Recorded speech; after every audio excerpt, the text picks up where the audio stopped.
Welcome to Marsha's Plate. This is an interview episode where we talk to friends, family, other community members, and anybody else we want to talk to. Hey brother, hey sister, hey sibling, how are you? Hey brother, hey sister, hey sibling, how are you? Hey, how you been doing? Just checking in today. Hey, what's up, y'all? This is your girl Diamond, and I'm really excited about this episode because I've been watching this person for a while now, and it's just their energy is so dope, and I just been excited. I've been asked her, and we finally made some time, and so I want to introduce y'all to Aaryn Lang. She is a writer, a speaker, an activist from Ohio who has dedicated her career to advocating for the rights and well-being of Black trans people. I love watching her because she's dope and she's fly, and her mug sits. I live for her mug. And I also love that, those are superficial things, but the deeper things is that I love that she is thoughtful about what content that she puts out. She is bold. She has a strong point of view. Sometimes I disagree. Sometimes I totally agree. Usually I totally agree. And she doesn't relinquish her foot off the motherfucking necks of our oppressors. And whether it be the whites, whether it be the cis folks, whether it be the men's, punks or not, the straights, whatever, she definitely always keeps her foot on their neck, and I absolutely love it. So I want to introduce y'all to Aaryn Lang. Oh my gosh. Hi, everybody. Hi, Marsha's Plate audience. Thank you for having me, Diamond. Thank you so much for having me. I know I've told you this before, but I was literally watching you like bald-headed with 5 o'clock shadow quietly in my room, like getting into your old videos. I don't know how many videos are available now or who was there, but you were literally one of the pioneering Black trans women on YouTube for me. So for me, I'm very thankful that you have me here, but this is a major full circle moment for me because what was the I wanted to say it, I can remember. What is it? He came on the bus, he left on the bus. It was something. Yeah. Your stories. Me and my mom were literally just watching your story. I think I told you about this, about the dude you met out like in public who like took you to his mama's house and like you disclosed. And my mom and I were on the edge of, Meet the video's called Meeting the Man of My Dreams. yes. Oh my gosh. Not only did you look so fucking stunning in that video, I could literally watch that. That could be a Lifetime movie. But yes, I say all that to say thank you for having me. I'm so excited to talk to you today. I've been looking forward to this.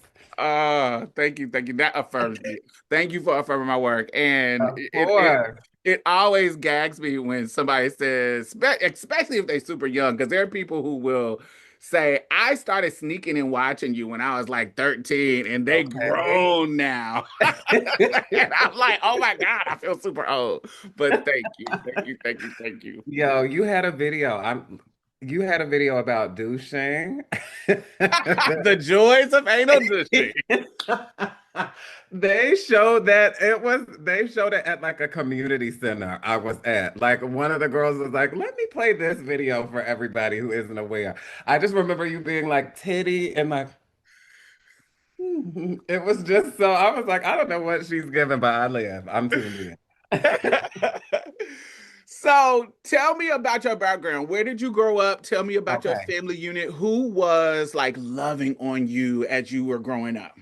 Oh gosh, okay. Where did I grow up? I grew up in Columbus, Ohio. I was born in Mansfield, Ohio, which this is really relevant because Mansfield is like a super small country Ohio town. And then Columbus was like, for my family, like, oh, this is like the city. Like you're moving into Columbus in the city. I've lived in New York. Columbus is also a small podunk town to me. But I grew up in Columbus, Ohio with my mom and my sister. Who was loving on me besides those two? I would say my grandma, my aunts, my uncles. Whenever we saw them, it was love, but it was really just the classic trio, as we call ourselves. You're an only child? No, no, no. So it's me, and I have one older sister. Okay. So my sister is 6 years older than me, even though she is smaller than me. So she's like my little big sister. But yeah, so it's just us two and my mom.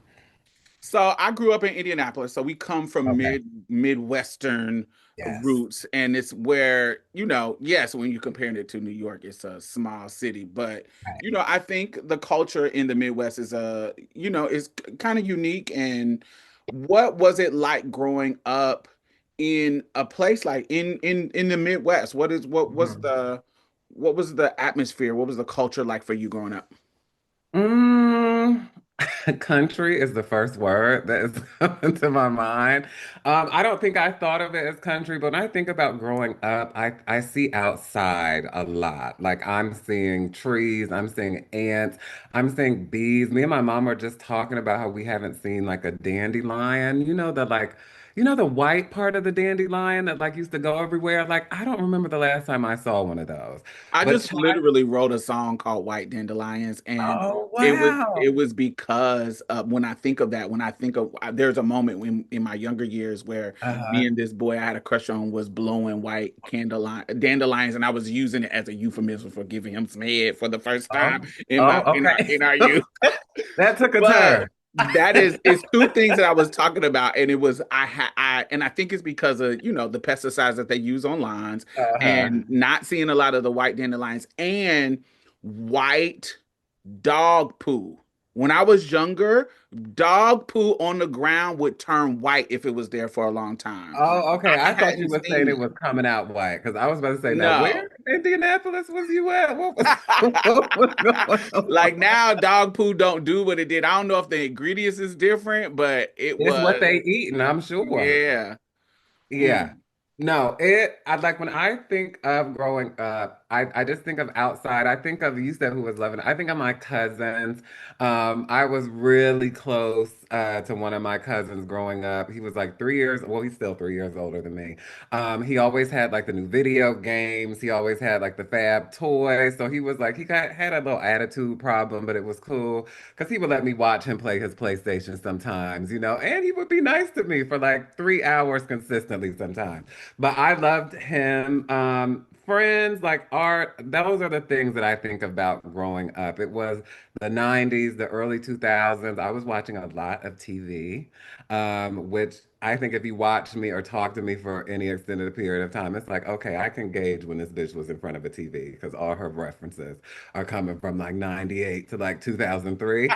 Um, but it was fun, I guess. Like looking back, I think especially as I meet other adults and meet other people's parents and learn about people's experiences, I'm like, I had a good childhood. I think I could say that. My mom, single black woman, sometimes she had a really short pixie cut, so she was carrying. But hey.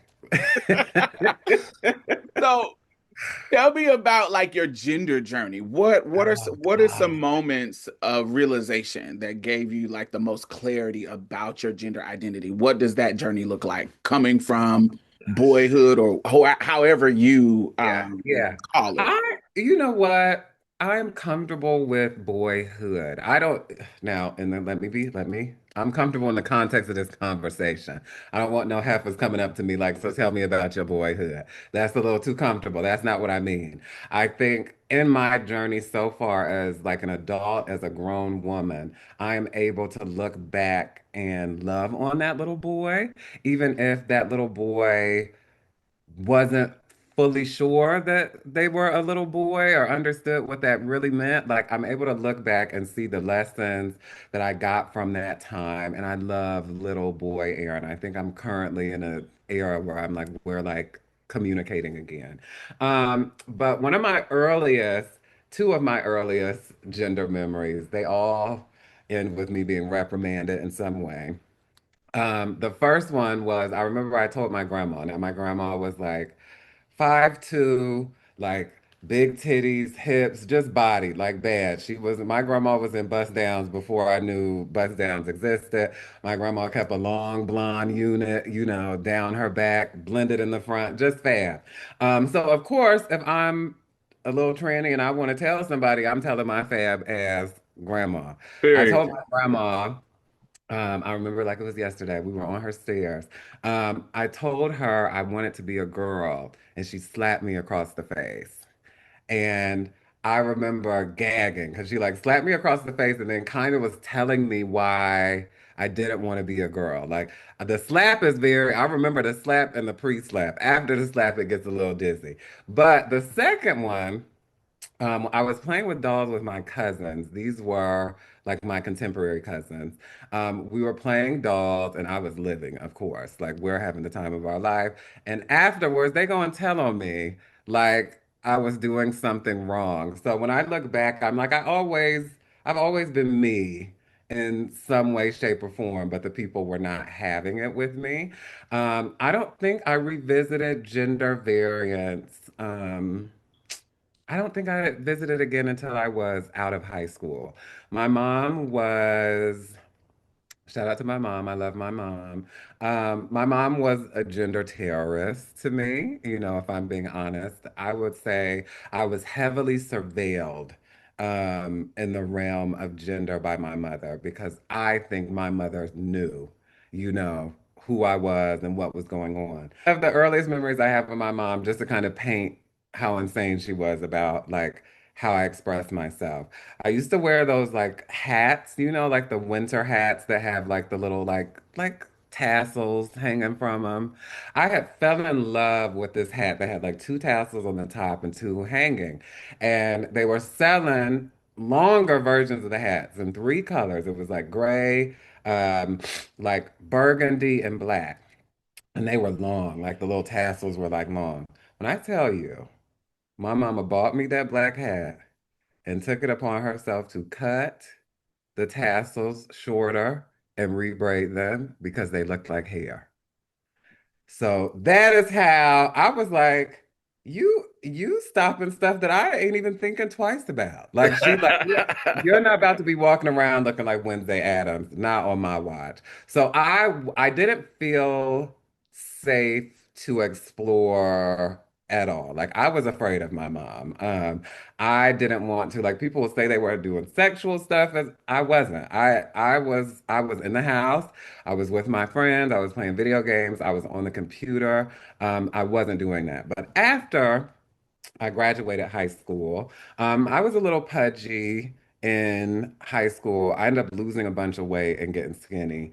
And when I got skinny, Krishan's fucking not Krishan Rock, but Krishan. Do you remember that song Gucci Gucci Louie Louie Fendi Fendi Prada? Okay. Okay, so this was a particular era. So Krishan came out with this song and she had the fabbest eyeliner I'd ever seen. So I said, baby, I want to start trying to wear eyeliner. To my mom's shock and horror, that would be the beginning of what led to this, me today. I started with the eyeliner. Then I slowly started moving into, I remember I went to her house one day.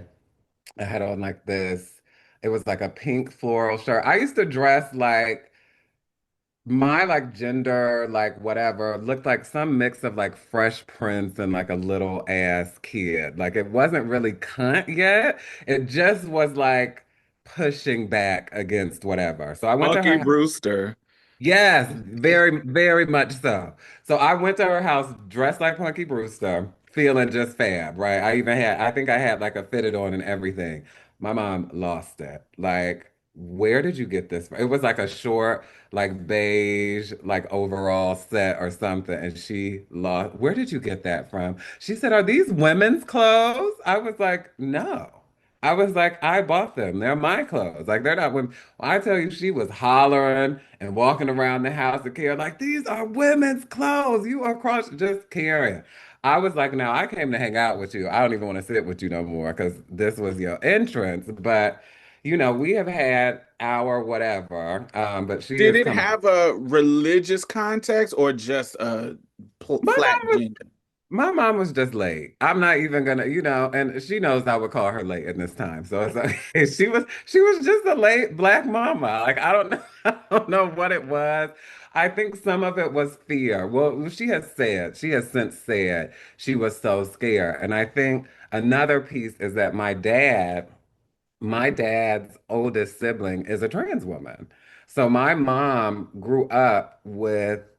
grew up with her, and understood like the plight of trans women. Like she saw her get kicked out of the house. Like she saw her have to fight every day. So my mom did have, it was late. It's also like, no son of mine. Like it was some of that in there. But I think there was a lot of like, there's nothing in the world for somebody like that. Mm. Like, and I think that was something she didn't have language for, but she was trying to protect me from that. So I ain't giving her no high fives for it, but I understand it now. But it wasn't religious. My mom has always been our family is religious, but my mom is kind of like the odd one of her siblings. So she's always been spiritual, but not religious in any way that was like meaningful to her or anybody else. I I hope. always tell people that in me growing up, there was a lot of people who were not churchy, who were not, they wouldn't call themselves religious, but I would say y'all are culturally Christian. Yes, Y'all yes, do for a sure. lot of the cultural shit and believe a lot of the stuff, but y'all ain't Crying going to gospel church music, and all of it, speaking in right? tongues and shit. So, Yeah. did you know your Oh yeah, trans I aunt? know her. Even growing up, like I'm talking about, Well, like growing sometimes they can be up, distant. so I have I have one memory of her growing up. And it was her trying to get my mom some boosted clothes. Like we had went to see I see it like so clear. She was like sitting in the middle of this couch. My aunt her like go-to Gilda is like a jet black bob. So in my memory, I see her in the middle of this couch with this jet black bob, like trying to get my mom some clothes that she boosted, and my mom being like, girl, it's okay. I don't want them. And then another memory I have of her, I was older. She had came over our house for something, and I was like a teenager. And I remember I walked up the stairs, and she was in that iconic bob, sitting in the kitchen, and I was kind of froze, like, "What's this bitch doing here?" But I'm like, hi, and go back, and like went back to sit down. A few years ago, she was like, I knew you was a tranny. She was like, that's why you ain't, that's why you ain't want to say nothing to me. She was like, you was scared. I remember you looking at me in that house. But I didn't know her in any meaningful way grew up. I just knew I had a tranny aunt. And this is before I've become trans lady Aaryn Lang that is advocating for anything. So I'm like, baby, I don't want to talk to my tranny aunt. I don't want to be seen with my tranny aunt. It was like I had no desire to even build that relationship as a youngster. How did you evolve? Like, how did you evolve into the clear binary woman that you are? How you go? Because you go from you say Punky Brewster, da da da da da da No, da. it was a journey.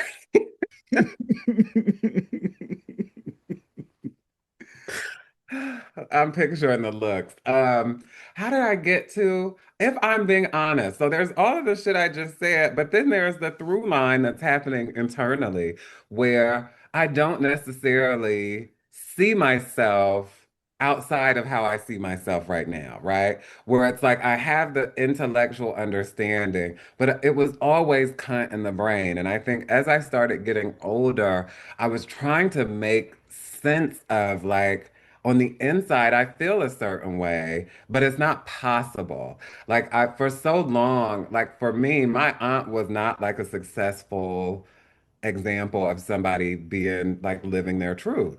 So there was nothing about my aunt's life that I was like, oh, this is a possibility for me. I really thought I was gonna be like a gay dude. I tried my fucking best to be a gay dude. And one thing about gay dudes, which is why please, gay dudes didn't want me. They didn't want me pre-transition or anything because another factor that I guess I'm leaving out is how my body developed. Like, I was like I had titties. Like I had gynecomastia. Like people was making fun of me for growing titties in middle school when like girls were growing titties and I'm growing titties and shamed. Like, oh my gosh, this is the worst thing that's ever happened to me. I gotta hide them, whatever. I even tried to get them surgically like taken off. Like, but the doctor, which I now understand was the universe being like, girl, quit playing with me. You're a tranny. You're gonna live for these titties one day. Period. The doctor was like, she doesn't seem distressed enough about this. Like they really wanted me to go in there and like faint, like I can't live another day like this. And I'm like a teenage boy at the time, so I'm like, I mean, yes, it's bad. Then he had to like take a picture of them and everything. They were like, yeah, this is not impacting you enough.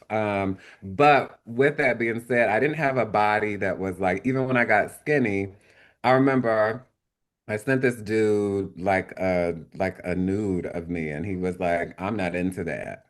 And I was like, I didn't know I was a that to not be into. Like I like I was like, what is it that I'm doing? And I realized I had titties even when I lost weight. I had like they were nothing to my divas today, but it was, they were just little ninners and it was not congruent with how I looked. So I didn't really have like a moment where I got to be a dude and enjoy it.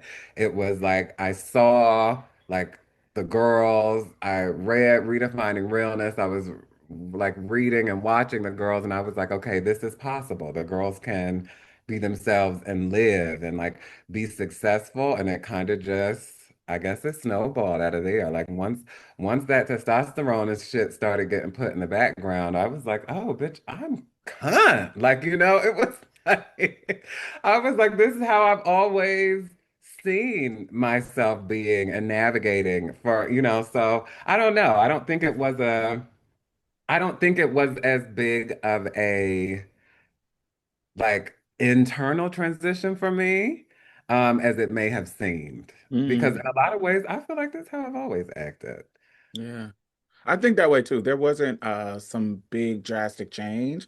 And Hmm. even my mom would confirm this too. She was like, "Yes, of course you are wearing girl clothes and you didn't wear, but as far as who you are and how you navigate the world, Yeah. that never changed. You are still, even my cousin would be like, you laugh the same. You got that funny laugh that you still have. You Uh-huh. like many people who see me even after years say like you have been super consistent." And I was like, Mhm. and they would say like that is the proof that you were born how you are Yes. to me. Like Yes. and Yes. maybe when I was younger I didn't think about it, but now that I'm older, you've always been like this, and that'll be something Mhm. that affirmed me to them. Yeah, yeah. I remember because my mom, like, she went from being late in the past to being like my champion. My mom told my grandma and all her six siblings what it was and was like, y'all gonna respect my baby or we out, right? And what she told me, like, that my grandma said was like, you never had masculine features. And I was like, wow, you slapped me across the face, Effa. You still giving me my tens now? And my grandma ended up before she passed, may she rest in peace. She literally said to me, like, you strong, like like my grandma turned everybody kind of turned it around in their way. And for that, I'm really thankful. But they were telling me, like, I mean, it's kind of wild that you're a tranny, but you kind of you had to look. It makes sense. Like, What are some like community or relationships outside of your family, or even like personal resources that were around that kind of affirmed you outside of your family? Were there teachers? Did you go to the gay club and meet some other trans people? Like, tell me about that journey in regards to building your tribe. I feel really, really lucky in that regard. Like, I didn't necessarily have teachers like affirming me because I think for a lot of people, I probably seemed like gay or something. Like, I probably seemed like I was gonna marry like a white girl or something. Like, so I don't know if people fully got what was going on. But my friends, two people that are coming to mind, my friend Adam and my friend Ripley. Adam is the first person I remember ever even hearing genderqueer from. Like I was like, Adam, what you talking about? We was in middle school and Adam was like, genderqueer this and that. And I was like, you're full of shit. What you talking about? Because I was late, just like my mom, I was also a late piece. So I'm like, this shit is not real. Um, Fast forward to Ripley, we had gym together, and Ripley was probably there was somebody I went to middle school with who we later saw each other, and I was like, I knew you were a trainee too, like work, because you were a trainee in middle school. There was that person, but then Ripley was like the first like gender non-conforming tranny What trans year was person. this? This was, oh girl. This was like maybe like 2008, maybe 2000, yeah, like 2008, like 2009. Don't be trying to figure out my tea, everybody. That's why I be trying to keep dates obscure because bitches will come like, bitch, you ain't even been doing this, blah, blah, but whatever. Fast forward to Ripley. Ripley had like micros. And Ripley was like body, like I didn't know if Ripley was a girl or a boy. Like I literally was like, what's going on here? And we ended up having gym together, and Ripley was like, are you gay? And I was like, excuse me? Like, what are you talking about? Just What like you that. No, Excuse literally. me? Excuse. I was like, what? But it was probably way, way more monotone than it is now. Because she used the key, like, Ripley, get out of here. Ripley, whatever. So I was like, no. And she got me to admit that I was bisexual, which is hilarious to me today. But um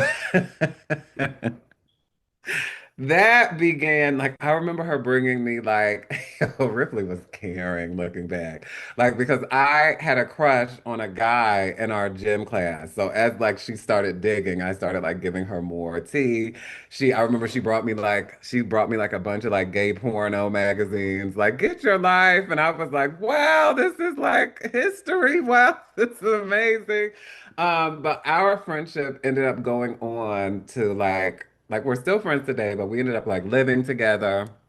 And oddly enough, I'm the reason she finally transitioned because I was like, girl, I pulled her into my room one day, like, girl, I think it's about to be a big shift coming. I was like, I think I'm taking it. I'm jumping out the window, sister. Like, and at the time, it was like I remember I had seen Bailey J, the porn star, and I was like, wow. Like when I'd seen her body, I was like, this is the first time a body resonates to me like mine. Like I was like, I feel like I never see bodies that I'm like, I see myself in this body. And Bailey J was giving titties at the top. So I'm like, Ripley, come in. It's the titties in the top journey. Like this is what it is. This is what I'm doing. And she disclosed to me, like, girl, I was trying to get hormones 5, 6 years ago and stopped and da da da. I was like, well, bitch. I got my appointment. Come on or get left. So we both ended up starting our journeys like at the same, our official like medical journeys at the same time. So I was pretty lucky. I think I was like a force in my friend group, not to like whatever, but like there were things that I didn't think about because of, I guess, my position. But I was lucky to be surrounded. Like we were all like weird, LGBT, nerdy, like it was all of that going on. So I was really lucky to have the like friends I grew up with.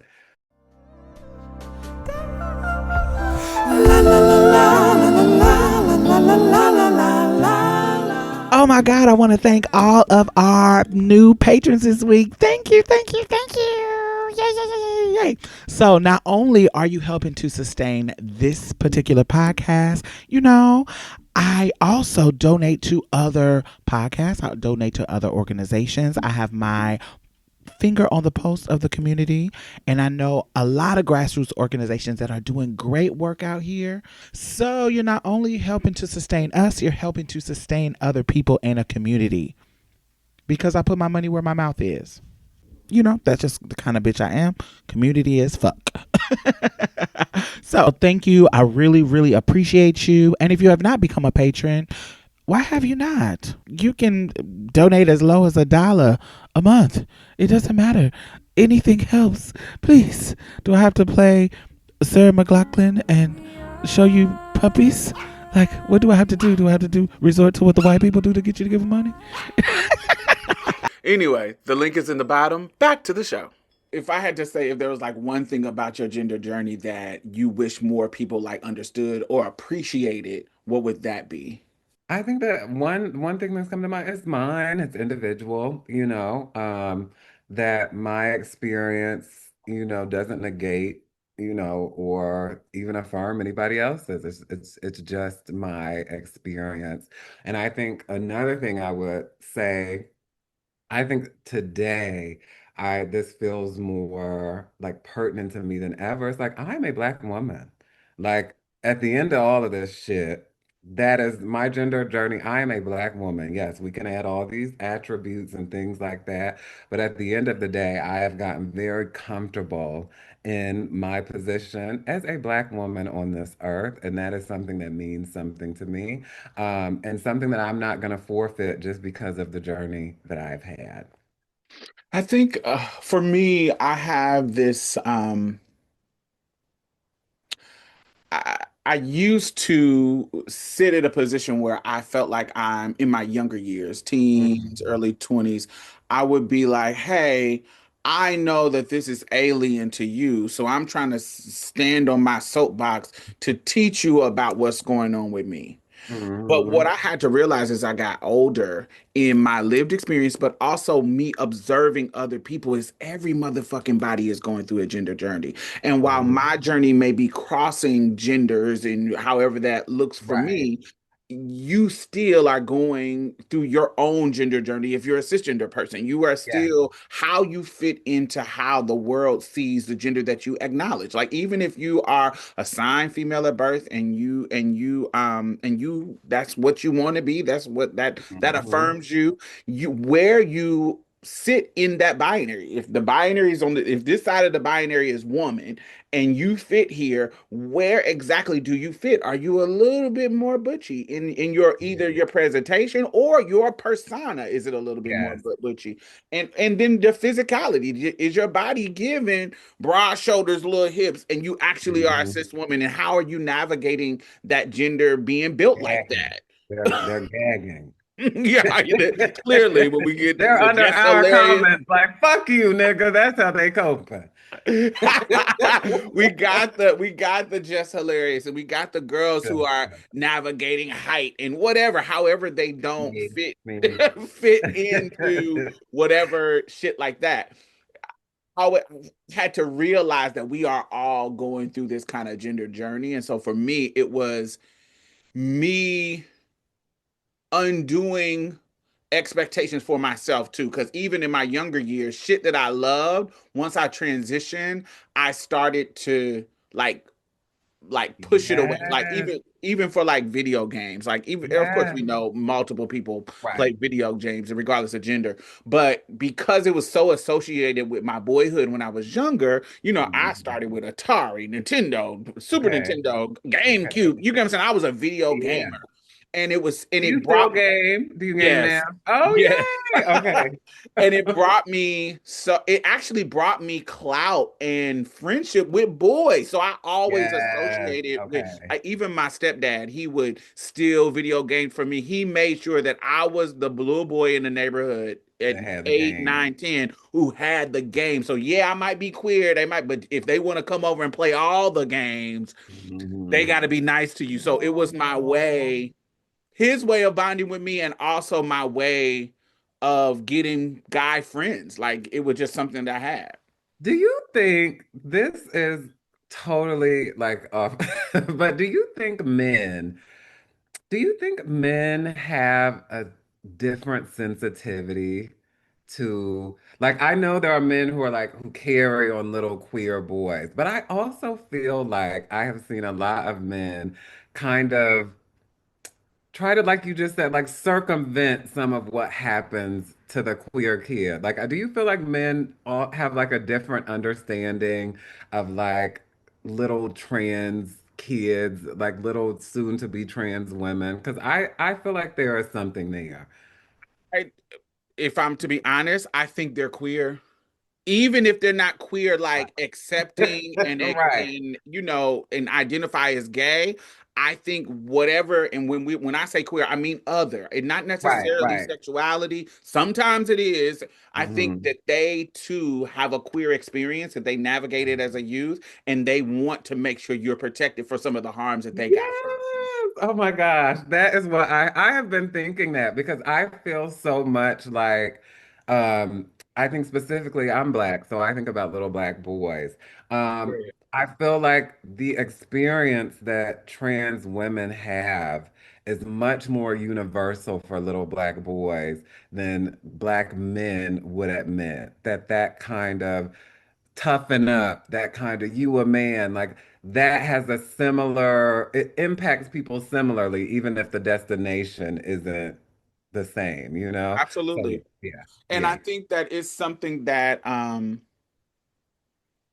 you have the what we buck up against. You have the patriarchs who is like, I Mhm. want to toughen you up. I Right, want to put a right, football in your hand. I want to punch you in your chest. Stop acting like right. a girl. You have those types, Mhm. but you also have the type that I may not be reading it as gay. I might read it as gay, but I know Mhm. you are a different kind of kid. And so I'm not going to be the violent. I'm not going to be the violent Yeah, patriarch. I'm going to be the patriarch that give you tools. yeah. I'm gonna give you some boxing lessons that I'm not going to punch you, but I might teach you how to fight because I know you probably going to have to fight because I may have been a nerd. Yeah. Um, I'm going to affirm that it's okay um for you Who to you play video are. games Oh, and okay. not be into football. You can Yeah. be into science. You can be into music. You can be into these Mhm. things. And I'm not going to force the gay label on you just because you're different. Because I remember, Yeah. all the men Right. who had that kind of mindset, Mimi, there was something about them that was outside of the box of typical, especially I grew Yeah. up in the late 80s, early 90s. So because of that, there was a certain gangster masculinity that was kind Mhm. of like the niche black male Yeah. iconography. When they were outside of that, when they were nerds, when they were the Dwayne Wades, the from different worlds, Yes. when they were Yes. the Overtons and Mhm. even the Carl Barkers a little bit, when we have these Mhm. stereotypes of I would say Kyle over Overton because Overton was working mechanics and stuff. yeah, Kyle but was getting called a faggot. yeah, yes, they still were kind of they were outside of the box of that gangster hood. Yes, that's very true. You get what I'm saying? They were Yes, the type of men who thought about how they engage with women and yes, still were straight and blah blah blah blah. So yes, yes, when men were outside of those kind of gangster boxes, sometimes they kind of affirmed you in a way that said, "Let me give you some tools to know that it's okay to be who you are," yeah, and and that could look different based on yeah, all the men. So yeah. yeah, I totally agree with that. Yeah. Okay. Work. I've been wondering. That's like it's quietly like a little thesis for me too. Like because I feel like there is so much. I feel like we get so hung up on transness and what you were saying. I used to say to people like demystify transness because y'all are getting hung up on this like crossover thing, like you said. But I was like the way you walk, the way you talk, like these are your gender. And we didn't come out like you learned that swag in your walk from somewhere. Like you learned how you talk and how you enunciate from somewhere, and that makes you feel like yourself. And I think there's so much I think there's so much meat and treasure for us as people when we don't just focus on like sensationalizing the trans piece alone, you know? And it also you're missing out on the fact that we have navigated this world on both sides or slide the sliding scale however we do it. Girl. And so that relationship, you're missing out on that because you're too focused on just the oh my God, the sensationalism of it and the Oh, novelty of it when you're not totally actually seeing, look, I've navigated this world as a woman, whether you think I'm a woman or not. I have navigated this world where I'm seeing a unique vantage point that you might can get something from me so absolutely. you can understand why you having tension and weird ass relationships with women you or Yes, weird ass relationships with men because yes. I'm seeing some unique from a unique perspective how you guys are relating with each other because of how y'all are relating with me. Oh my gosh, Lady Gaga has a song called Art Pop. And one of the lyrics is a hybrid can withstand these things. That I love that line so much because to me that's Frank Ocean. Frank Ocean also has a song, Chanel. I see both sides like Chanel. So these both are in conversation for me around what you're saying because it is true. Like we have a fuller kind of viewpoint of, I would say, the smaller parts of the genders, right? Like you can understand, because I think there are some women who genuinely don't believe men feel, or have access to emotions in the same way. You can speak to that to a woman. You can speak to that to even a man. Like, nigga, I know what that feels like. I know what it feels like to try to do something and it fails and you look like you can speak to that. And with women, to men, you can also be like, she's not just carrying for no reason. Like, you don't understand the things that women are navigating literally 24/7. Like, and if you did, some of the rage you're getting, some of the like caution you're getting, you might understand it more. Like, we really can speak to a fuller human experience. And I think, honestly, I think that is what our societal role is. And I think this moment, if we're talking about the tipping point, I think this moment is breaking me up watching it get just reduced to these kind of like petty genital arguments and just bullshit because I really do believe trans people who are really willing to align themselves with their expression that is differing from, the population. I just feel like there is something powerful that we have to teach humanity to move forward. And I'm so sad that I think it is being missed because we also have to fight so hard to survive within this system. I just wish there was more space for us to really explore, I think, just humanity and humanity in relation to the planet and humanity in relation to life, all over. I just wish there was more space for that. I wish transness was not a topic that people closed up when they heard, and it was one that actually just inspired us all to open up and explore more. The what's the Hopeless Romantic Society? He said something so beautiful. I was like, I think I want to make out with him. He's like a gay man, but it was so beautiful what he said. He said trans people make me know that God is real. I was like, whoa, like pull your dick out. Like you need something from me because this is so beautiful. Like you need a reward, sir. He was just like, because being taught that like manhood and womanhood are these inherent whatever things, trans people come and show like this could show up in any type of body. Like if that is not proof that there is just more going on here, which is my big thing is like, can we just all agree it's a lot more going on here than any of us understand? Can we start there? Because everybody is so comfortable with it being matter of fact. But his whole thing is like, if trans people can come and assume our genders and be beautiful or whatever while we're doing it, like, God is real. Like, God is more than these rules and these stipulations and all this pain and violence that we enact on each other. Like, there is a lot going on here, and trans people are representative of that. Like, wow, huge. I wish we could take it there, but we arguing about bitches having babies, so it'll never happen. But But also, I think why it feels like it will never happen I think because it's returning back to our ancestral ways. I think that there is something about our history that if you look at the history of like the Dogons, and this not just African history, but even indigenous people here, even indigenous people in other continents, there was a lot of people who saw us as being closer to God Yeah. because of our experience on where we sat on that binary of male and femaleness and man and womanness, and they respected us and saw us as these spiritual shamans. And so Yeah. because of that,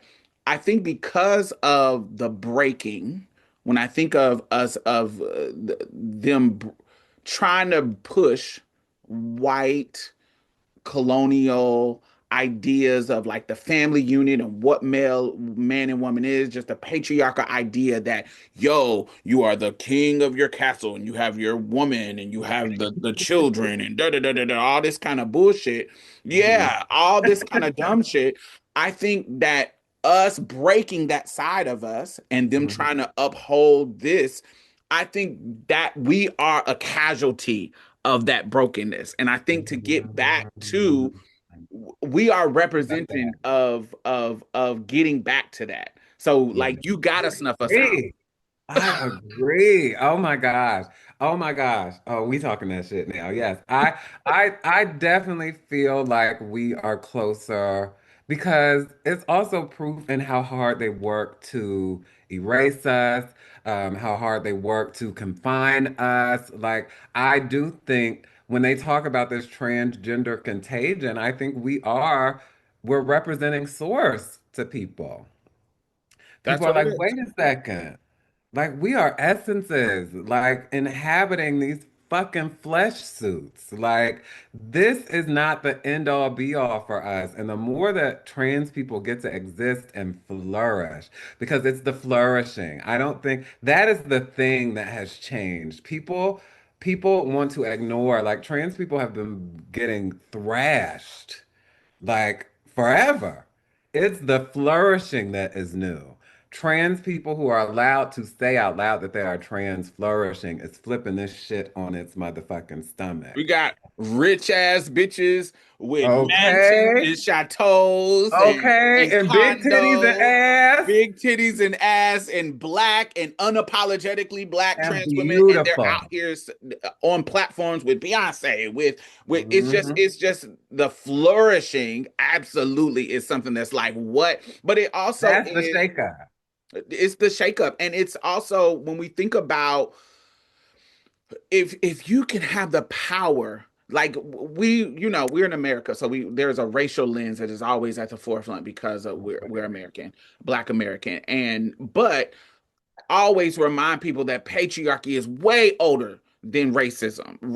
The racial battles that we are dealing with is way older, and so if we take the power, and I'm not trying to make us seem like um what's the word, the ethereal, Oh, ethereal. ethereal. Hmm. I'm not trying to make us seem ethereal because I think that that's kind of ableist and can make us feel like we're not human if we got this kind of Right. mindset. No, no, no. If we just if we have the power to say, "Yo, I'm gonna go totally against this patriarchal shit, and I'm gonna spit in the face of you're saying that I have the patriarchal rights just by birth, by being born with a penis, that I get the spoils of the land if I just go, and if Mhm. I can have the power to say fuck that shit, fuck being at the top of the total, top of the hierarchy, blah blah blah blah, and say no, this is my journey." That Mhm. just that example. If I can do it on this level, you going against your parents when they want you to be a lawyer. You Right. going against you Yes. going against whatever you're going against. It's easy. It's made simple because look at what I'm going against. If Yeah. just being an example of that power shakes up Mhm. everything. Shakes up these Yes, politics. Shakes up Israel. baby. Shakes Yeah. up everything. Church, it shakes up everything, the foundation of everything. And I think that's what people don't like about us. We are the example of you do not have to follow the script. Yes, we are the example that we come first. That, which came first, the chicken or the egg? I'm like, did the gender identity show up before the human, or was the human here and the gender identity followed? we show that the human was here first. And I believe with evolution, are you into aliens or anything like that? Kinda. Okay, so forget that. I didn't even say anything about aliens. But I just believe with evolution that humanity's gender journey is far more expansive than we even like to spend any time with. I do not believe for a second that, Adam and Eve was dropped on the earth. I believe something crawled up out that water and something crawled up out with it, and they started making more something or others, and somewhere along the lines we got to where we are today. But how that has looked over time, I don't believe for a second that bitches was coming out, in high heels and petticoats. It's just not how it was. This is some shit that is happening to humanity, and I think You even with remember you remember on Jurassic Park when Jeff Goldblum he was describing something, one of the old Jurassic Park, like the first one. okay, I He was about to say the old one is he probably the dropped first one. is the very first one. He was making a point of how things evolve, and it's Yeah. just something can just be chance. He took a drop of water and put it on his on hand, and one of the drops went this way and one of the drops went this way. He was like, Mhm. it's just different ways that it could go, and Yeah. evolution could be like that. Is you don't know how we came up out of the water, as you say, Yeah. and one thing switched it, and this species went this way. We look Right. at the bonobo and the chimpanzee, that Yeah. there was something that happened that separate them to where one side of the culture is matriarchal, even though they both primates and look almost similar. But this Uh-huh. went to where this has become, because the water separated them, this became a matriarch, and this became a violent patriarch of the Yeah. chimpanzee. They're more into loving and having sex and causing Baby. and Baby carrying. and being fish about it. And then these more is fucking violent and patriarchal and horrible. So Right. and it's just because that by chance this thing split them apart. And so Yeah. I think you're totally right. I think that those are the chances that our life takes. And even now we see people, these small little things change the course of human behavior, course Yeah. of human advancement, and we are seeing that in real time. But I also think it affect back in the day too. I just wish we could talk about transness fully.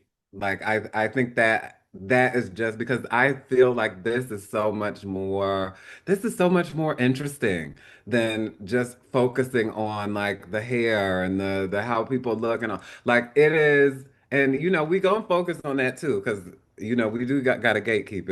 It's caring out here. But at the same time, I just wish we could talk about transness as like a human nature thing and just have a larger conversation about humans. I keep saying like this is the first time in history that we have life documented like this. Like social media, like we can do a real deep dive on humanity right now in a way that I don't think we could have, maybe even 20 years ago, because everything was so sectioned up and sected off. There's so much to learn from ourselves and our history.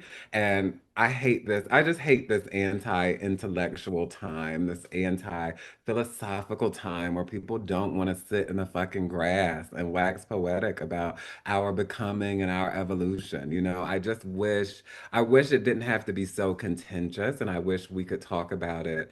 Um, in the beauty, like in a realm of beauty, in a realm of exploration of life and human nature. That's one of my big, I think, heartbreaks about the trans conversation.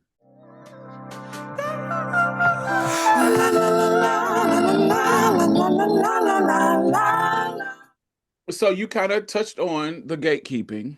Um, we're seeing a lot of We'd these. be remiss. To not discuss that. We Yeah. see a lot of these weird ass cases coming up. We see the Lily girl going to the bathroom in the Disney bathroom to make a moment. We see the girl at the gold fiasco, the lesbian and the trans, the black lesbian and the white barely passing Yeah. trans woman or people that we see the lifter, the trans lifter being apparently exposed to be trans and Oh, this yes, the strongest woman the in the strongest world. woman who actually got beat by 1 point, but she won by 1 point. A single fucking point. I was like, y'all, we're not about to do this. A single point, pay it. So, what is your mindset about these things? What is your mindset about, what's going on and why do we need to gatekeep? What's your tea? I think we need to gatekeep, because when I first started working in movement, there were very few places where Black trans women had a runway to succeed. There wasn't this huge conversation about Black trans women and thriving. We fought for that, you know. And now I see people. I'm naming names. I'm gonna use Jerome as an example. Jerome Trammell, who for me is the perfect example of how, like, what happens when you leave the door unlocked. There are people who see being trans as advantageous to their life right now. That is because of the work of Black trans women. When I first got into this work, four, well, they weren't all Black, one of them was white, but four trans women have been killed in like an 18-month span in Ohio when I started my work. Samaya Dove was buried, um, like I can't remember what he is, to a cinder block. He had stabbed this dude stabbed this girl like over like 17 times or something, tied her to a cinder block and like threw her in this little river or lake by his house. They got her, he got arrested. Chernobyl had to go to right. I mean, we got to talk about all of it. The It's thing. been a lot has gone on. Chernobyl went to the funeral and she was being dead named at her funeral. She didn't look like she lived at her funeral. Like that is my entry point to this work. That is my entry point to talking out. So when I see a man who might put on high heels from time to time, might paint his nails, arguing with actual trans women who are at a completely different level of danger than this person is walking around on any given day. I can't even remember what my when I see that, I say no. We're not about to play. I understand that everybody has a gender journey, but there was no point for men who wore lipstick or high heels. They weren't organizing around their deaths. They weren't organizing around how they were getting fired just for being who they were. People had already done that work for gay men. The girls were being denied, can still be denied, housing, jobs. I literally, here in Ohio, was trying to apply for a job. I got to go to the credit people and get my stuff to reflect my name because my dead name still shows up on my credit report. This man was so nice to me, about to help me move, like not about to help me move, trying to like get me into this apartment. He did my credit check. He did not say a single word to me again. This is somebody who was very polite, very kind, very charming, all of these things. Did not say a word to me. This was in 2023. The girls are still being denied opportunities for life, liberty, and the pursuit of happiness. This strongest woman thing, they said she hasn't spoken, she hasn't said anything. I was like, God, I hope this lady is okay. Because you at the strong woman competition not getting clocked. You win. They didn't put out an alleged fucking porno thing that you did, which I'm sure you had to do for survival because you're a giant fucking tranny.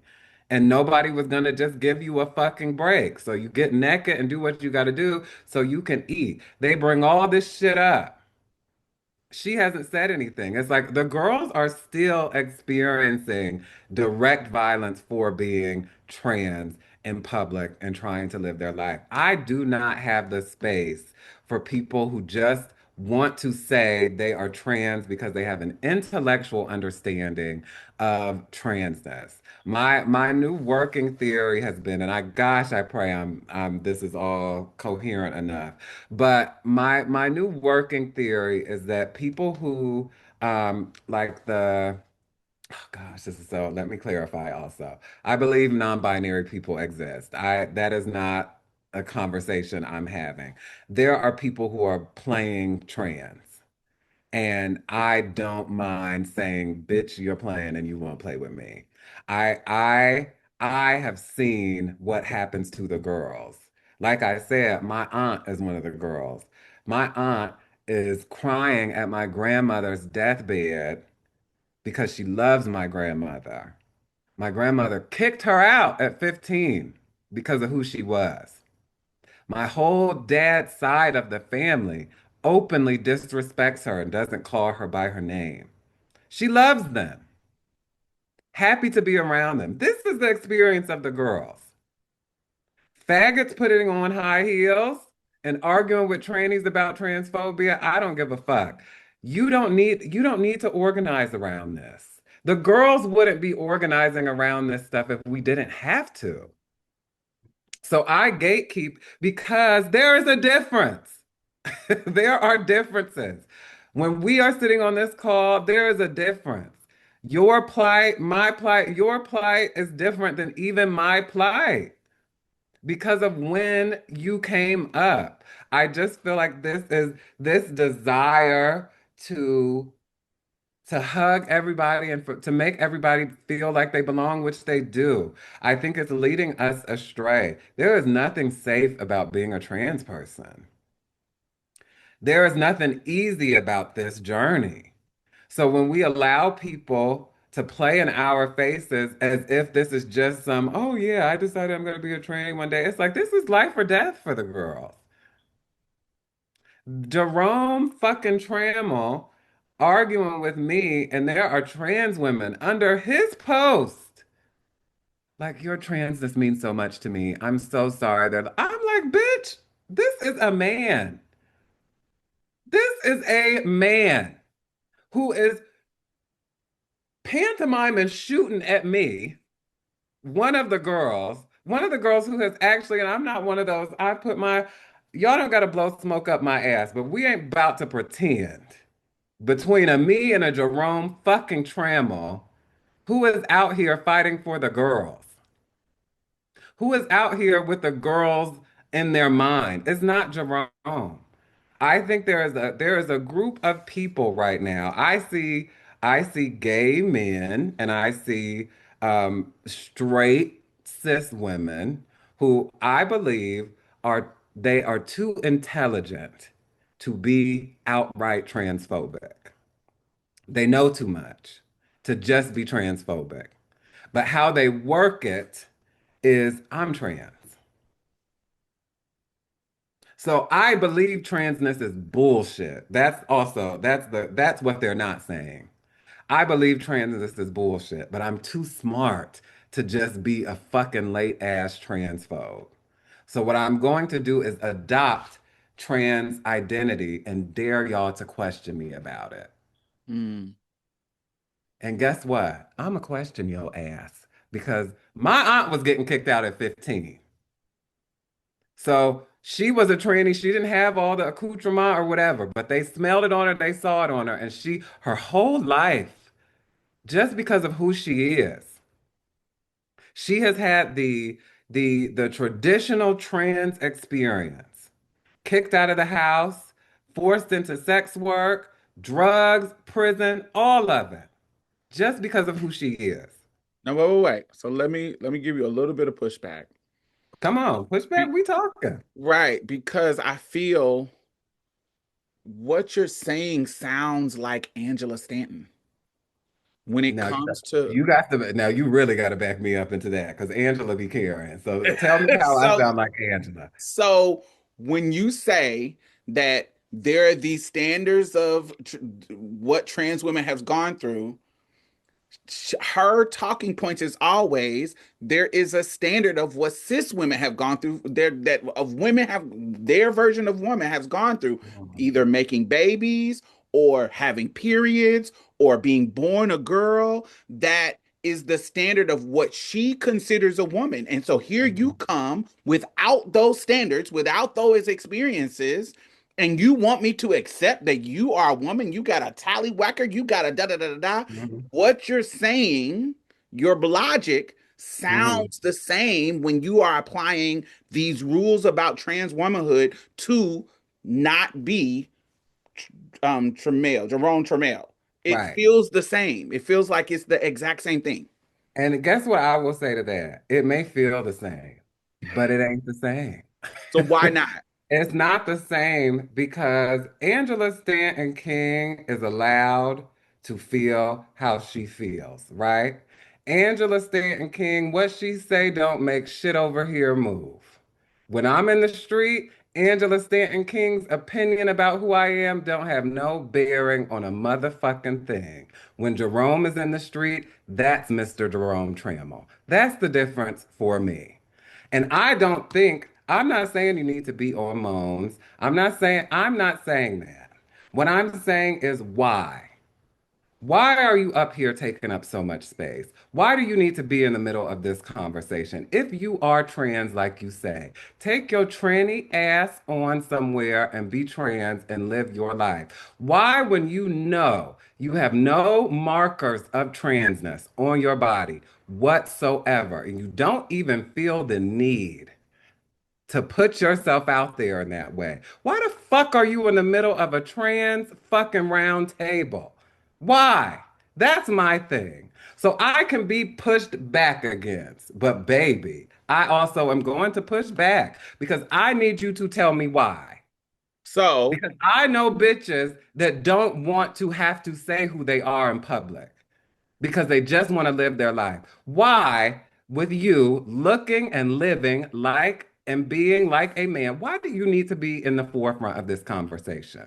So Why? it sounds like what you're it's a similar analogy would be if somebody like Angela saying, even though she's saying no, no, no, no, but if Yeah. somebody, a cisgender woman said, we are having a conversation about reproductive justice. Bitch, you don't have any ovaries. Why are you centering yourself in this Yes. conversation?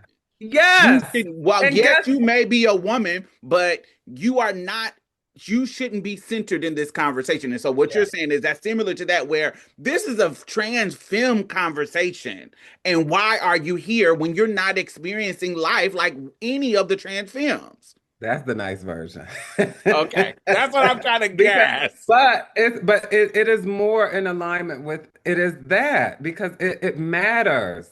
It does matter. I'm not going to. I know I can't have no damn babies except for times where I'm really in my deep training shit and I feel like I can. Okay? I know that, right? If I am not going to push the narrative further, the narrative that is already being pushed in a positive way, right? I don't need to be in the middle of this conversation. I just don't. And it's not a bad thing for somebody to say you just don't because you're coming in here and you're not helping. You're not fucking helping. You It's are what in we here, expect from light-skinned girls. It's what we expect from white women. It's what we expect from cisgender black men. Sometimes which the is what he is. we expect them, like, if we're having a conversation about colorism, you should not be centering yourself, light skinned girl. No, If we're having a conversation about white supremacy and how it affects women, white woman, you are the most privileged in this conversation of the women, so you can't center yourself in this conversation. Cis men, we're talking about racism and you're not experiencing it on the level that we are, cis black men. Sometimes you got to check your privilege at the door. Is that what it, you're saying about these kind of it's non-binary people? it's about responsibility. That is, thank you. It is about responsibility. Where is your personal responsibility around this? Because you know so fucking much and you got your degree in every fucking thing. Why don't you know enough to sit your ass in the audience? And like I said, I am not arrogant, but bitch, I will not be played with. Jerome, why do you feel like you can say something to me as if I'm transphobic for saying, I got some questions for you being here? Why do you feel like that is your place? That is what I want to know. See, to me, people are too comfortable just letting people come up. I'm not. Do I you have the same grace for cis women who feel the same? What do you mean though? But wait, before we get into this, because what I don't want is I am very okay with, I don't affirm that Jerome Trammell, who is my example, is a trans person.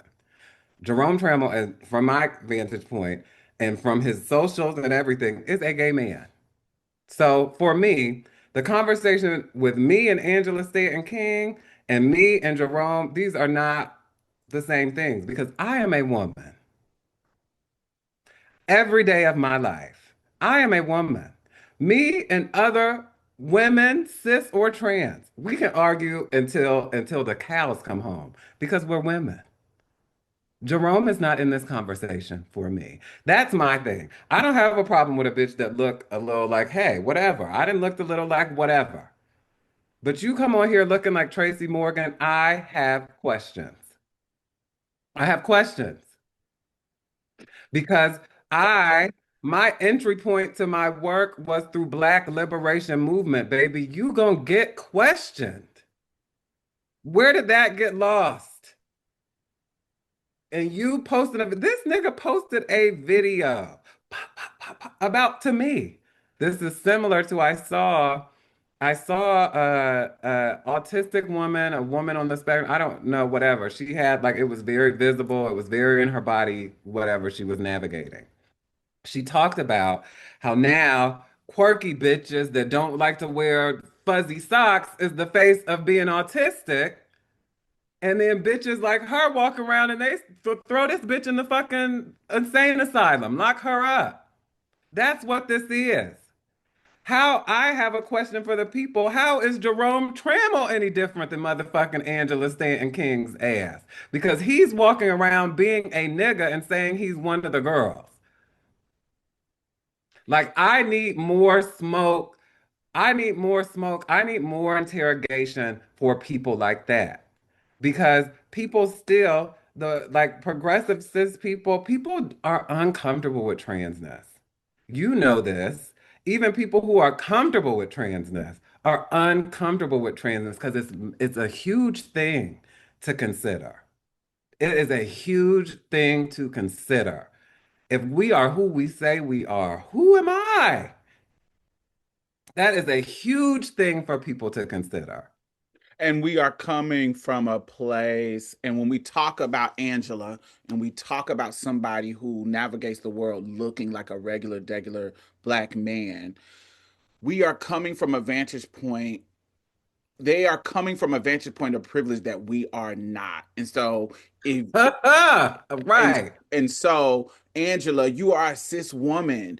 I'm a trans woman. You are the one that are gatekeeping me out of womanhood because of the privileged position that you are. Just like a white woman, you're not a real that. Just like white women do to cis black women, like Mhm. you are on the higher end of the because of white supremacy, you are on the higher end of access to gatekeep me out of femininity. Yeah. You are in a privileged position, and you are not dealing with the same shit that we are dealing with because you are navigating the world as a butch queen. When people look at you, they see you as a butch That's queen. what you So are. I'm sorry. I'm gonna do this so you I know your role. So I ain't gonna ask you to do nothing different. That is a butch queen. Like all this, somebody who walks the world looking like what the fuck you is? A man. You ain't non-binary on them fucking apps. I guarantee you that. You wasn't non-binary when you was getting fucked, Jerome Trammell. That nigga has a chin strap that he is getting freshly edged up. I'm not playing with y'all. I'm not. I get it, but I am not playing with y'all. This I know for sure. Jerome Trammell is not a non-binary person. If we're just going off the definition alone, you ain't non-binary. You could put Jerome on a door and people will go in there to piss in urinals because they'll assume it's the men's restroom. I'm not playing with Jerome. So I will hold the line because somebody has to hold the line. Because 10 years from now, if we don't hold the line, it's gonna be a roundtable of discussion with trans women. It's gonna be a bunch of niggas on there. We gotta hold the line. And I also, even with cis black women, I told you my grandma on her deathbed, Diamond, affirmed me. And I'm not being dramatic. Like my grandma used to say sissy, unironically. Like this is not this is not a lady who was trying to be progressive. She was like, she told me before she left this fucking plane, she said, it never had anything to do with you. Like if I misgendered you, this is what my grandma felt the need to tell me before she left this plane. That it was never personal. She didn't have no problem with how I was, that I was strong, that I survived on my own out in the world. Black cis women are my sisters. Black cis women, my mother is a black cis woman. I love my mother. My mother loves me. My sister is a black cis woman. I love my sister. My sister loves me. When I'm talking about black women, I'm talking about my sisters. That's cis and trans. These are my sisters.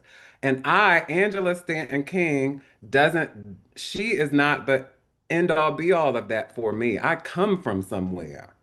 I am standing in a line of women in my bloodline that see me and feel proud. Like, I am not walking around, I don't need bitches to affirm me. I've been affirmed. And I'm holding the line because I've been affirmed. Jerome Trammell and his ilk are not trans people. Boy George, fucking Grace Jones, Prince, Michael Jackson, all these people have existed. And they're not even as cunt as these people I'm naming. Like, let's keep it a being. I'm keeping it a being because for me, this ain't games to me. Not saying, not insinuating it is for anybody else, but for me, this is real fucking life. And anybody who sees trans people flourishing and thinks, well, let me say I'm trans. I let a friend of mine borrow. I gave her. And I ain't rich or nothing. In 2020, I don't know why I had so much coin. But my Because it was friend was 2020, bitch. We all had a coin. my old friend was online. This is a cis black woman, is online talking about how she don't got no food for her fucking babies. I sent her $1,000. Do you know the next day she posted on her Instagram if she was trans, her fundraiser would get clear? I sent that bitch $1,000 the day before. No questions, nothing. And what was on her mind the next day is if I was trans, I could get cashed out too. This is As why if as if there wasn't trans broke bitches, trans starving bitches, trans bitches who don't have access to housing because they cannot afford literally, it. literally, Who GoFundMe's are on empty because literally, nobody is supporting it. literally. And I'm like, girl, I know you. You my homegirl. We don't talk, but your babies are in need. I got overflow. Girl, please. That's because I know what it's like to be in need. I know what it's like to get help. Like I understand these things. Is so serious to me. And I also feel like all of us came up with bitches who like, no, I don't see it. You gotta make me know it. Why do these fucking niggas in chin straps and goatees, why are you any different? Bitch, make me know it. You so fucking cunt. You're such a fucking tranny. Show me, bitch. And then And they say I I'm want to say this. transphobic. I want to say this when we talk about holding the line, and I'm just for the sake of our conversation, I'm sharing I'm old school. Y'all know I'm old school. So I think a different way. I don't try to. I just don't feel like I'm not arguing with no non-binary people, because I feel like it's a waste of time. Well, yeah, Um, I'm not either, yeah, but I and will so, argue but with your own. when Aaryn says I'm holding the line, and I like I Mhm. just said, there is a parallel with cis women like Angela said, who says I'm holding the line too. But I want to call this out because this is a Mhm. difference. Holding the line does Aaryn holding the line against somebody non-binary, like I don't want to keep saying Jerome because it's not just Jerome, it's other people who are playing I know, but that I'm on role Jerome's ass until because y'all 2026. had it's Yeah, some history. yeah, yeah. Aaryn, because of her position of power as a black trans woman, she doesn't have the state and the church and the apparatus of white supremacy, apparatus of patriarchy to support her to harm Jerome. Yeah. Angela holding the line does have patriarchy and white supremacy Yes, and the state behind her to harm us when she holds literally. the line for womanhood. That is to me, while I'm making the point to show to kind of point out the parallels, I'm also going to make the point that there is a place of privilege, there is a place of power that Angela as a cis woman holds, and Jerome as a As a person who's cis man being holds. that the holds that we don't. And so when we hold the line, it does not cause as much harm to people that them holding the line can. Because, because what, like, let's be for real. What is me holding the line keeping Jerome from? Because Jerome, I guarantee Jerome is not non-binary on Grindr and jacked and black and all of those things. I guarantee that. I guarantee he's like this. Mouth is non-binary on them apps, but he's not. Like, what are we keeping Jerome from? And that's like how you differentiate it is perfect. Because I think of people like J.K. Rowling. It was all fun and games until the bitch started influencing legislation. Like Right. we ain't out the woods of the tipping point. If we being frank, Laverne and her shit is because Laverne is she got to do some tap dancing too, because we losing the 15 minutes of give a fuck. We ain't out of this shit. And if it went back to bitches not being able to keep jobs, bitches not being able to do nothing, you think Jerome would lose a motherfucking wink of sleep? I don't. You think Jerome would give a damn? I don't. Not for a second. Like, people have died. Like, people have lost their lives to this shit, to standing up for life. Like, this is just, it's, if I didn't feel like I had to, I would, this is not even something I wouldn't even care. Like this is real stuff. I see my friends. I see me. I see what this fucking administration has done. I'm like, do you know what it feels like? I know you do, but I sometimes am talking to people like, do you know what it feels like to have the literal president of your country say, my first order of business is eradicating these people? And that's just a Tuesday. And I'm supposed to suffer Jerome Trammell and his freshly fucking shaved up chin strap and fucking Caesar? When they looking for trannies, I guarantee you, literally pop, pop, pop, pop, pop. And he gonna fucking say, oh, being a man was so good. Why did you stay a man, love? I was like, see, ain't nobody listening to him but me, I guess. See, because you should have got slapped for that, right? Because you being funny. Because you got bitches behind you that's gassing you up. But y'all didn't hear what he just fucking said. I love the girls. Like when I tell you I love the girls, whether we get along or not, because I understand what it takes to sit in your truth. It's nothing simple about this. And then to be beautiful and to be intelligent and to be willing to stand. I know that. I love the girls deep. Like, I'm not fucking playing with Jerome. I want to see Jerome outside looking a fucking key, going in between laser appointments, trying to find the right makeup shade, trying to whatever. There's nothing. You ain't risking a fucking thing. I don't give a fuck about Jerome. Jerome better go and get that motherfucking aftershave spray and rub down his fucking edge up and his chin strap and quit worrying about what the fuck the girls are talking about. Because you're not one of the girls. You're not even one of the boys. You're not even one of the theys. You're just a nigga that people, and my theory is also he must be in charge of some resources. I was like, this nigga must be signing something because I ain't seen this many bitches with brains running after some foolishness in a long time where wasn't no reward in it for them. It can't just be his goofy ass regurgitating shit that he didn't heard the girl say. There's got to be something else that he provides to the community. He don't provide it to me, which is why I'll say with my whole chest, fuck Jerome Trammell and his ilk. Oh gosh. Because Anyway, you, I don't want to sit to Jerome. the only reason I'm only using him because guess what?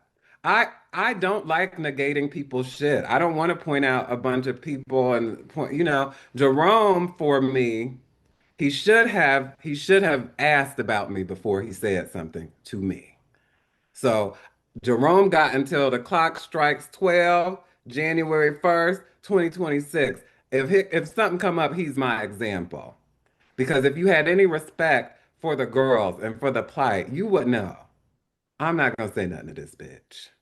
Okay. You are playing. So for me, it's responsibility is first. Where is your personal responsibility to this community that you claim to be a part of, one, and claim to love, two? Where is your responsibility in understanding the optics? You Which don't is need to be in particularly front. egregious because you are saying that you love us and care for us, and you don't care for us enough to even go sit your ass down in a conversation that you really don't have nothing to do with in regards to Hello, and that don't you are got not that. impacted by. Whereas Angela don't, she ain't even pretending to give a fuck about us. And I don't got no problem with Angela. Hey, Angela be reading. I don't have no problem with her. I think she is, people feel like that.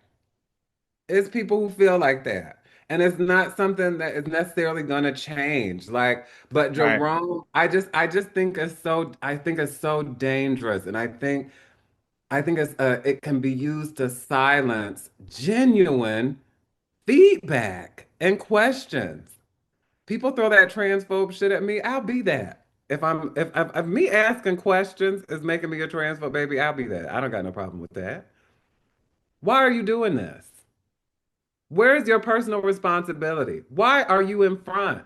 These are questions I ask myself because you have to. Lauryn Hill said on that fucking Def Jam stage, check your motives and thoughts. Why are you here? That's what it's about for me.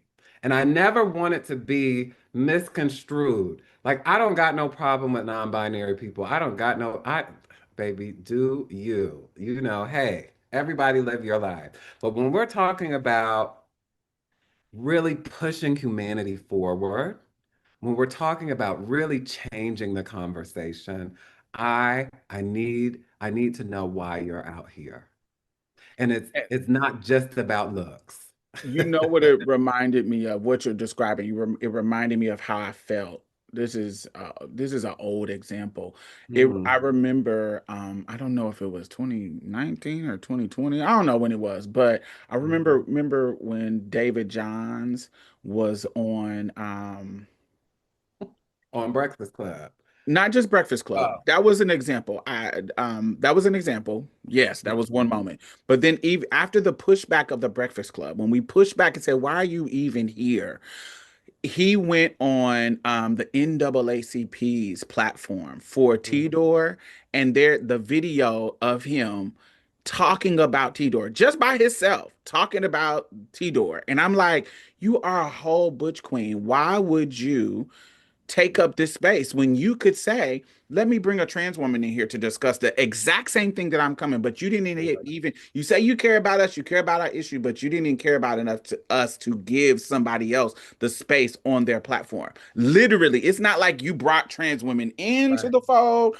It was literally only you having a conversation about Tidor, Hmm. transgender day of remembrance, and it's just you taking over their platform talking about our issue.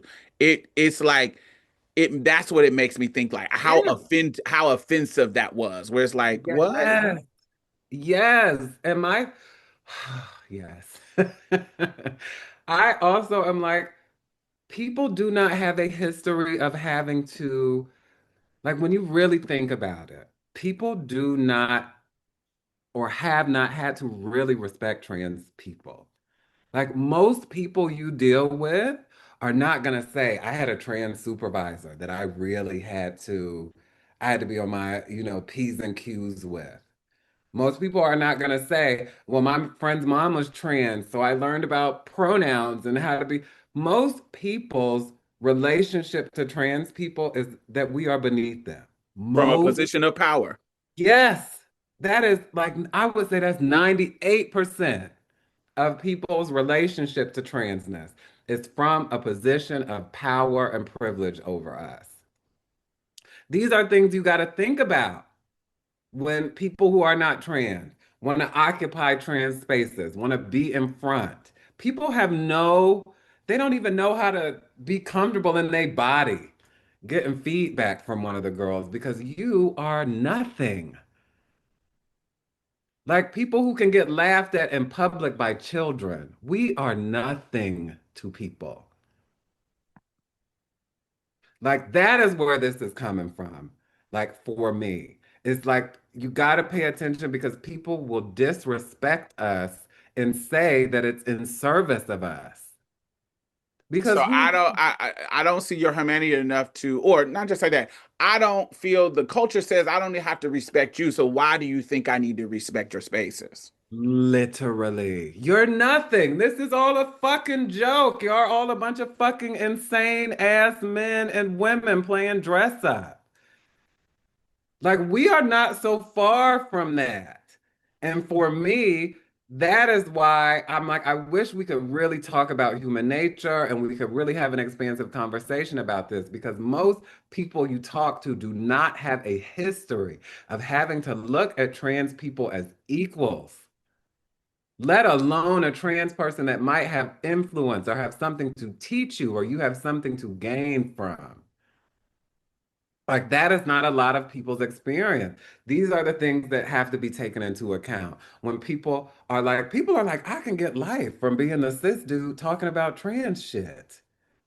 Shout out to the fucking doll protector, because I don't like them either. I got something to say about all of this shit.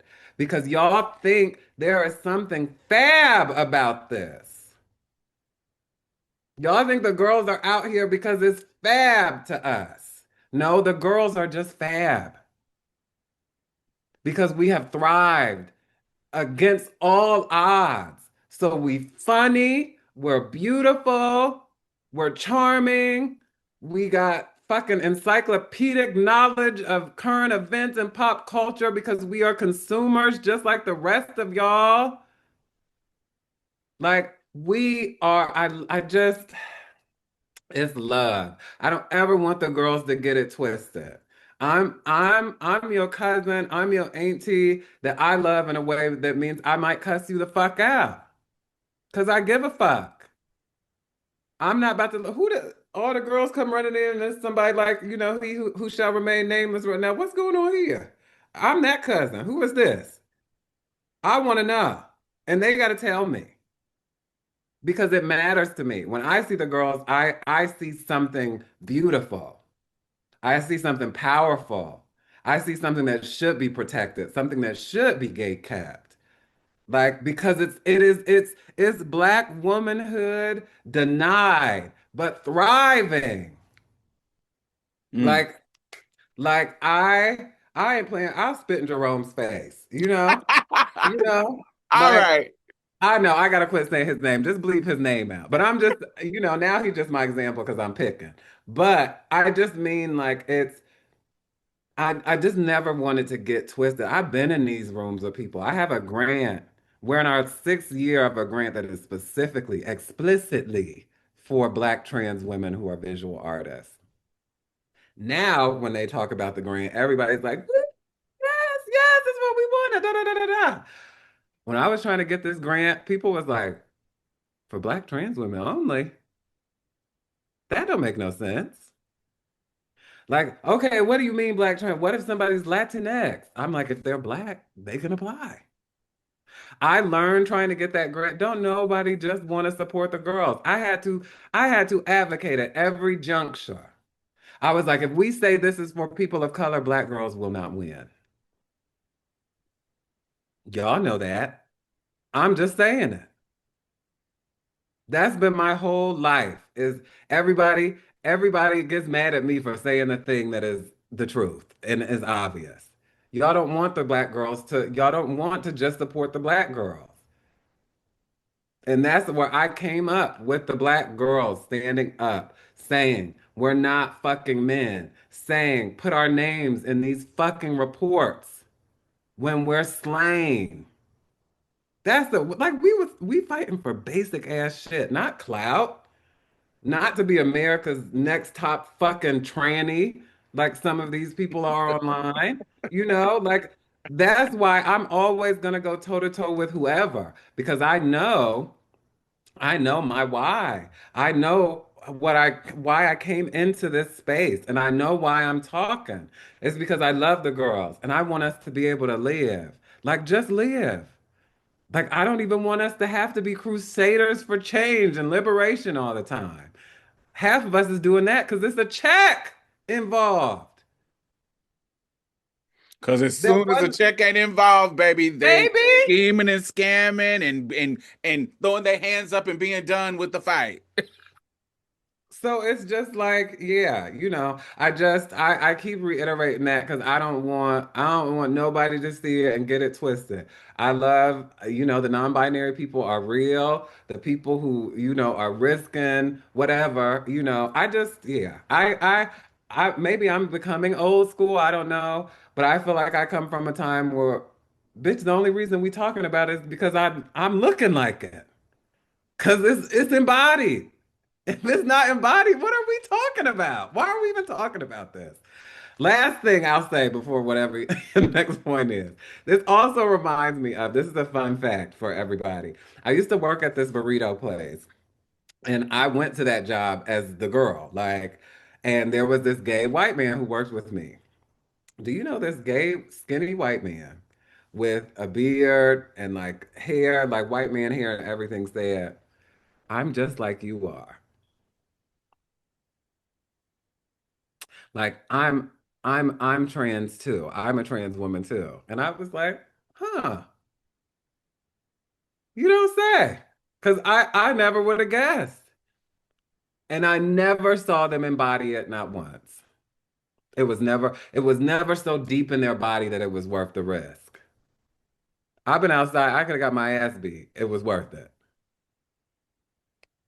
But But if you're not embodying it, baby, why are we talking about why are we it? talking about it? Okay. Like, what is we even, girl, what? Go be great in your lavender, bitch. You're one of the lucky ones. You don't even look like it. Go have fun. You in the middle and we gotta shut up. And I'm the one saying this little girl pointed out my fucking 5 o'clock shadow and her mom said, baby, that's the man. Turn around. Like, fuck all of this bullshit. But I digress. Gimme euphoria, more than peace of mind. It's the joy and space to change the tide.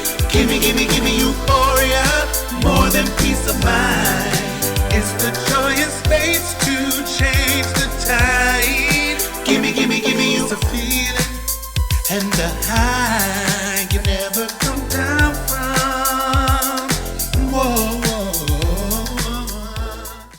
what has been bringing you euphoria? What has been bringing you joy? What has been making you happy? What has been at the center of your joy this week? Okay, well, I'm gonna be super gay and start off and say, well, this is a major sense of euphoria for me. I'm so happy that I got to chop it up with you. I'm so happy that it was organic.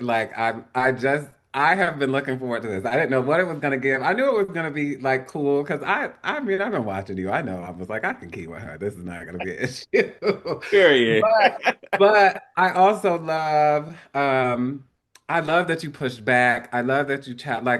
This was a great conversation. I so appreciate being able to talk to people that are grown and that can have like conversations where we don't necessarily sit in the same place, but we can get our views and thoughts out.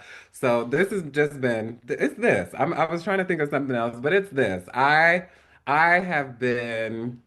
Like I have talked to all types of people, but it's something about the women who like I have looked up to or watched like personally that it just means so much to me. So I love this and I really appreciate you actually like being willing to host me on your platform. It's definitely like a little notch in my own like personal bit post because I'm like, wow, I just got to keep with Diamond Stylz on camera. I Um, love that.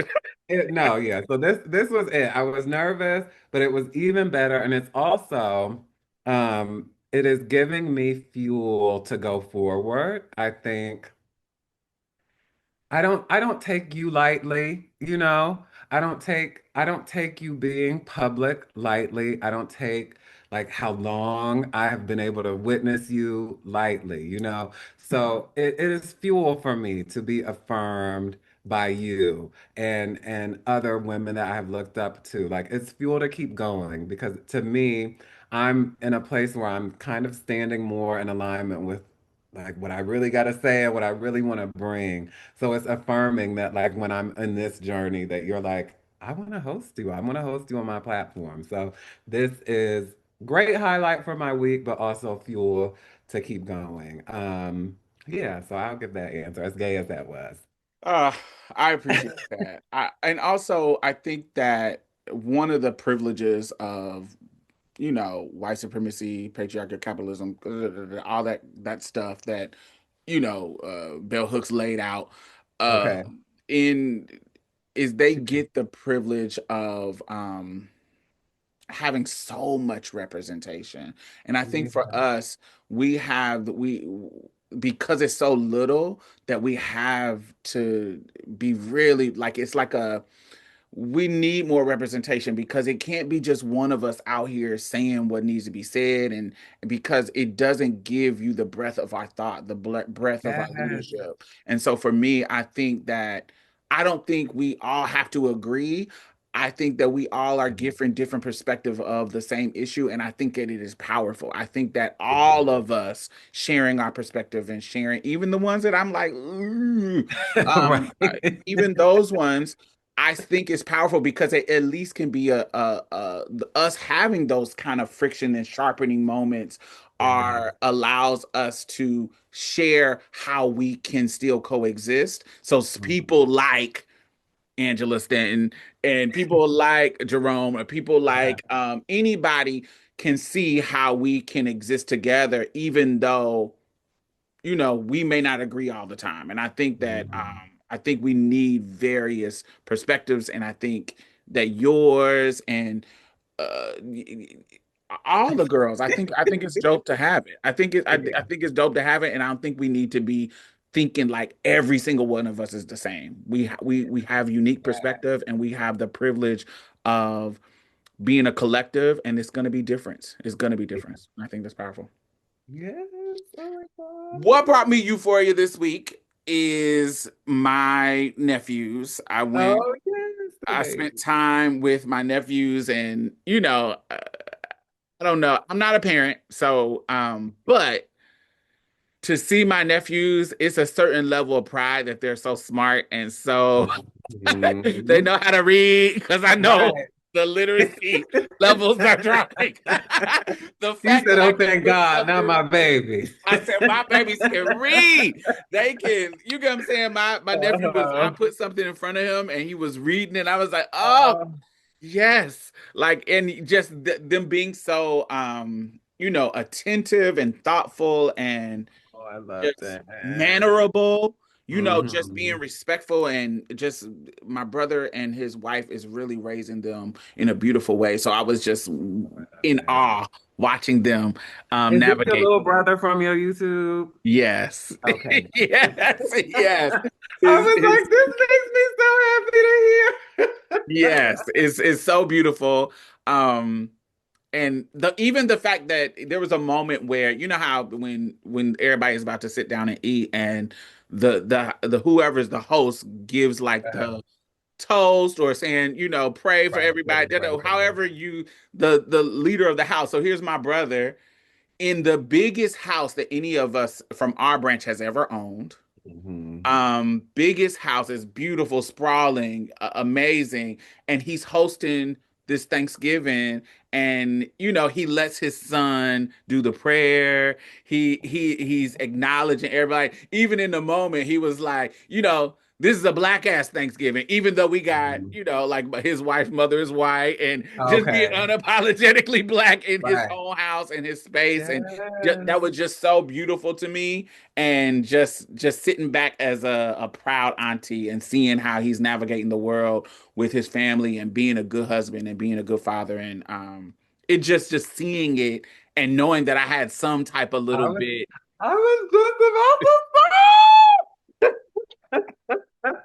I was like, see what happens when the girls are in the picture. Like, look who you helped raise. These kids are gonna say, my dad was great, did this and was there and all of that. Like that's your legacy. That's over. That's over. Sitting in that house, I know your pussy felt so fat. Like, right. Period. Right. And then him having a wife that is affirming. We Yeah. have deep conversations. She's just not like, oh, I'm tolerating my husband's tranny sister. No, we have deep conversations, um and it's just beautiful. And yeah, it felt super cunt. It felt Right. so much pride in it. So that's what brought me euphoria this week. Look, that just brought me a little too, because I'm like, I've been watching you forever. I'm like, I know your little brother. Is that the little cute moves? Okay, work. So, Oh, that's Aaron, beautiful.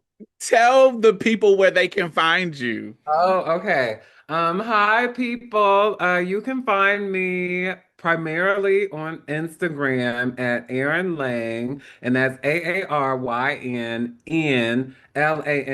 Fun fact, my name has one N in it. The middle is because people keep calling me Aaron. I'm like, oh wow, that's actually not how you spell my name. But and next year, stay tuned. I have my own pod show thing coming. We are in development. So I will keep y'all posted. You can find that if you follow me on Instagram at Aaryn Lang, AARYNNLANG. Yeah, just stay up. You can find me on Instagram talking shit. You can support one of my clients, the Black Feminist Project. If you want to donate, they're at the Black Feminist Project on Instagram or blackfeministproject.com. If you know any Black trans women artists, let them know that our second or our seventh cycle of the grant is starting next year. So if they want to start getting their things together, they can do that. You can find that at queerart.com, queerartnyc.com if you want any information about that. But yes, Instagram is the best place to find me. And thank you so much for having me. Make sure y'all thumbs up. Make sure y'all follow her. All those links are going to be down in the bottom. Thank you for listening, and we will see y'all next week. Have a wonderful day. Bye. Well, that's it. Thank you for coming and getting a taste of Marsha's Plate. You can listen to us on iTunes and SoundCloud. Make sure you leave a review because we really need those 5 stars, y'all. And go like our Facebook page and leave some comments.